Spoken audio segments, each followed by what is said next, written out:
Salut les gars, moi c'est Wissef et je vous souhaite la bienvenue sur ma chaîne YouTube. Ici moi je parle des choses qui m'arrangent, mais aussi et surtout des choses qui me dérangent.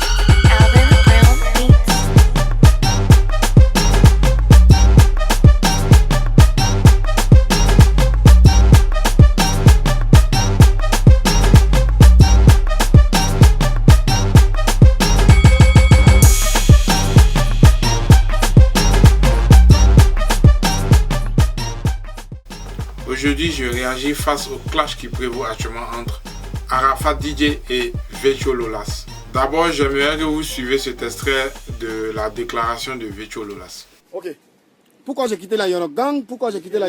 Parce que si je reste à la Yorogang, je ne serai jamais star. Hein? Parce qu'à la Yorogang, c'est le numéro 1 qui est là-bas. Donc si tu te mets derrière le numéro 1, tu ne seras jamais numéro 1. Voilà. Voilà pourquoi j'ai quitté la Yorogang. Arafat aussi, il a abusé un peu là. Ah bon, hein? Il n'abuse pas, c'est le numéro 1. Quand il vous parle là, vous acceptez tout. Quand il dit quelque chose, vous faites comme ça d'un maguia. Quand il vous dit tout ce qu'il lui dit là, c'est ça. Tout ce qu'Arafat dit là, c'est ça. Vous ne pouvez pas chercher à comprendre qu'est-ce qui se passe, Vous là, quand Arafat dit quelque chose là, c'est Arafat. Moi, je ne suis pas contre Arafat. Arafat, c'est mon petit frère. Moi, j'ai commencé à chanter avant Arafat, c'est vrai, chacun a sa chance. Aujourd'hui, il a été mon producteur, mais il est aussi le poulain de Maître Gims. Pourtant, il a chanté avant Maître Gims. En temps normal, c'est le vieux père de Maître Gims. Moi, je n'en veux pas à Arafat. Parce que Arafat, c'est non numéro 1. Moi, je soutiens toujours Arafat. Hein? Soyez posés, les gars. Je ne suis pas contre Arafat. Je quitte Arafat parce que chez Arafat, je ne peux pas être numéro 1. Il est le meilleur. Il m'a fait grandir tout d'un coup. C'est-à-dire, il m'a mis au haut niveau. Donc, quelqu'un comme ça, moi, je vais toujours le remercier. Puis, je vais toujours prier pour lui pour qu'il avance. Mais en même temps, là, c'est pas tout ce qu'il dit qui est la vérité. Moi, je venir dire que Vetcho Lolas, c'est un paresseux. Moi, je suis paresseux. Moi, je suis paresseux. Mon nom, Vetcho Lolas, c'est depuis 2002. 2002, ma première chanson, il a chanté à couvre feu là, ça a gâté le show. C'est les papas qui ont dansé ça. Et puis, c'est dans vos coupés décalés là encore. Coupés décalés, il y a déjà foulé. Puis, ils vous laisser dans vos coupés décalés pour aller faire de grande musique. Parce qu'ils peuvent faire tout genre de musique. Voilà. Je ne suis pas contre Arafat. Je ne serai jamais contre Arafat parce que c'est mon numéro 1. Ça, je le connais. Je vais vous dire que c'est le numéro 1. Voilà. Il y a la Yorogang, il n'abandonne personne. Je suis toujours avec eux. Quand ils vont m'appeler pour pouvoir taffer, aller travailler. Et puis, mon dernier son coupé décalé, il a fait là, c'est dans le studio d'Arafat. Il est parti et puis il sera en direct. Quand il va me chasser, vous allez voir ça en direct vous-même. Parce qu'il n'y a rien contre lui. Mais je ne travaille plus avec lui. Parce que si je travaille avec lui, je ne serai jamais numéro 1. Parce que moi aussi, je cherche à être numéro 1. Vous, je ne sais pas être numéro 1, vous.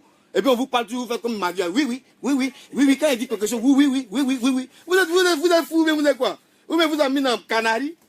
Quand il y a la vérité, on se dit la vérité. Tu ne peux pas mettre sur les réseaux, moi je suis ton grand frère, tu as mis sur les réseaux pour dire non, Vetcho Lolas, je lui ai donné une chance. C'est Jésus. Moi là, je suis mal maudit dans la tête.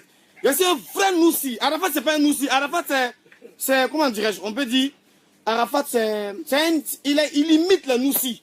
Moi, je suis né dans le ghetto. Non, je suis un vrai noussi. Je suis né à Trashville.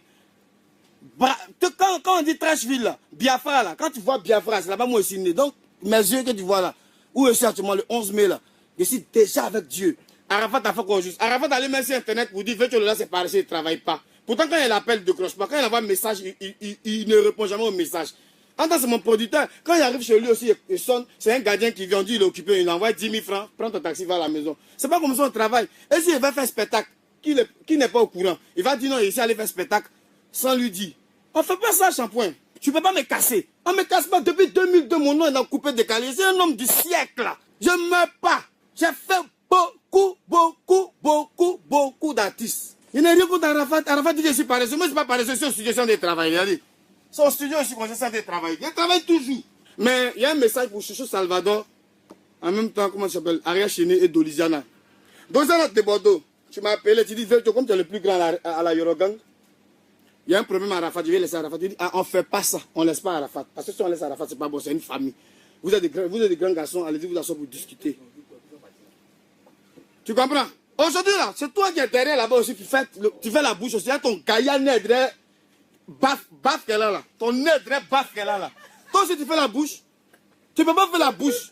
Tu ne seras jamais star derrière Arafat. Arafat c'est le numéro 1. Il ne va pas te laisser passer un peu même pour être 3e. Aria Chéné, grand musicien, grand pianiste, grand batteur, grand bassiste, talentueux. Tu ne seras jamais numéro 1 devant Arafat. Chouchou Salvador, continue à faire tes morceaux sport, mon petit, tu envoies ton nom.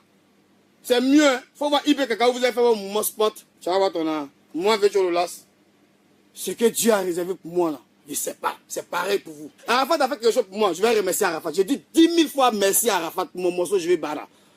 Parce que grâce à Arafat, moi, je n'ai jamais passé ces traces Stevie. Puis, il ne comptait même pas passer là-bas. Celui qui m'a dit, Vétio, viens, je vais te lancer un peu. Paf, on a fait un morceau, c'est parti loin. Le plus important dans la vie, là, c'est d'être numéro 1. C'est pas de suivre des gens. Je ne suis plus quelqu'un. Baby Philippe, Arafat, tout ça, il m'en fout de ça.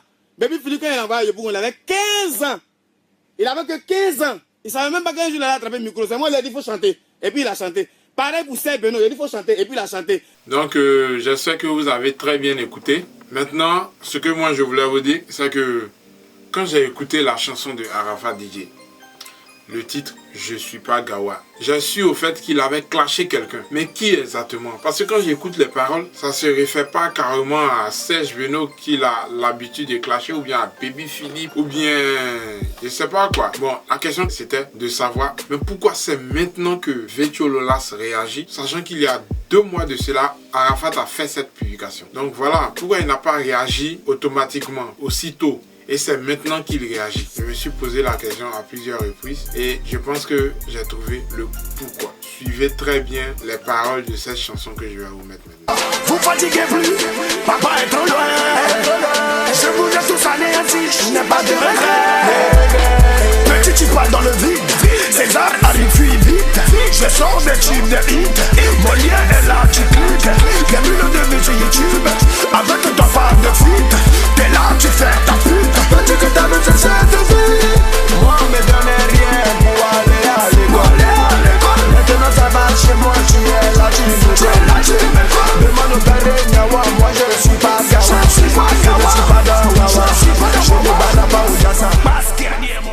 Les gars, je crois que Vétio Lolas s'est fait clasher dans le son de Arafat, je suis pas Gawa, raison pour laquelle il réagit maintenant. Mais dans cette vidéo, je vais commencer à m'adresser d'abord à Vétio Lolas. Ouais, Vétio, j'ai très bien suivi ta déclaration et tout ça. Apparemment, tu dis plein de choses, mais tu te contredis dans tout ce que tu dis. Arafat, il a fait beaucoup de bonnes choses pour toi. Tu veux être, au fait, le numéro 1, n'est-ce pas? Ça dit, quand on analyse ce que tu dis, on constate que sous les ailes de Arafat, toi, tu voulais être le numéro 1 du coupé décalé. Tu vois, ça se passe pas comme ça. Voilà, ça peut pas se passer comme ça. Même si tu étais sous moi, mes ailes, et que moi, j'étais le numéro 1 du coupé décalé. C'est vrai que je peux faire en sorte que toi, tu puisses paraître et tout ça, voilà. Mais je ne peux pas m'arranger de sorte que toi, tu sois le numéro 1. Tu peux pas vivre sous mon toit et puis être le chef de famille. Où tu as vu ça? Dès que toi tu montes, tu deviens le numéro 1. Tu penses que tu auras encore une petite considération pour ma personne? Donc ce que tu disais à Ariel Chené, Dolitiana, je pense que ce sont des paroles que tu as lancées juste pour casser le groupe. C'est tout. Parce qu'ils sont forts ensemble. Tu ne dois pas lancer des paroles qui vont diviser le groupe. Si tu as décidé de te retirer du groupe pour être le numéro 1, dans ce cas, continue ton chemin. Et puis arrange-toi à être le numéro 1. Donc tu ne peux pas demander 2 choses à la fois. Si tu as décidé d'être dans la Yorogang, dis-toi que tu as décidé mentalement que Arafat reste le maître du coupé décalé, qui reste le champion du coupé décalé, qui reste le number 1. Et toi, tu viens après lui. C'est comme ça. Voilà. Donc tu ne peux pas être sous les ailes d'Arafat et puis être en même temps son concurrent.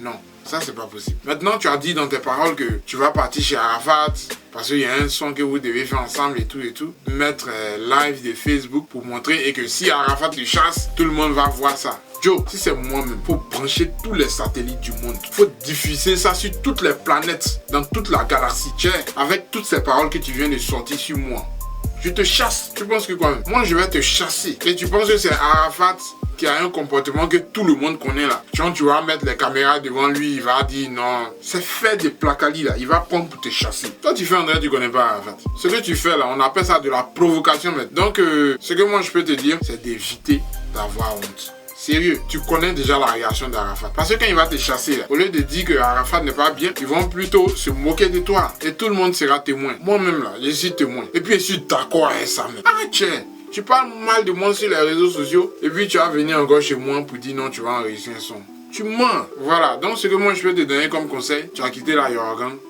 reste dans ton coin, dans le studio que tu as montré, hein. Continue d'enregistrer ton son. Maintenant, si Arafat t'appelle, je suppose que ce serait pour régler vos différends dans le calme.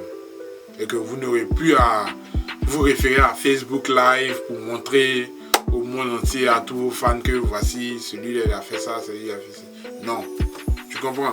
Voilà. Donc, évite d'avoir honte, s'il te plaît. Tu enregistres ton son et puis tu t'attelles à devenir le numéro 1. Voilà. C'est tout ce que moi je peux te donner comme conseil. Aussi, tu as parlé de la relation entre Arafat et Maître Gims, comme quoi Arafat a commencé à chanter avant Maître Gims et tout, et que il ne devrait pas être normalement le manager d'Arafat et tout ça, et que voilà. Joe, ça ce sont des vieilles mentalités. Sérieux, toi-même à l'heure où tu es assis, là, je prends par exemple Justin Bieber. Il a commencé juste en 2009 là, ou bien 2010, je sais pas trop là. 2009 ça doit être. S'il vient te proposer d'être ton manager, toi tu vas dire quoi? Tu vas refuser? Jamais de la vie. Je vois même pas un artiste même en Côte d'Ivoire qui va refuser. On parle en termes de business. Est-ce que cette personne-là peut me rapporter plus? C'est ça. C'est comme ça on pense et puis on accepte. Fais comme lui, finis ton son là, et puis clash-le.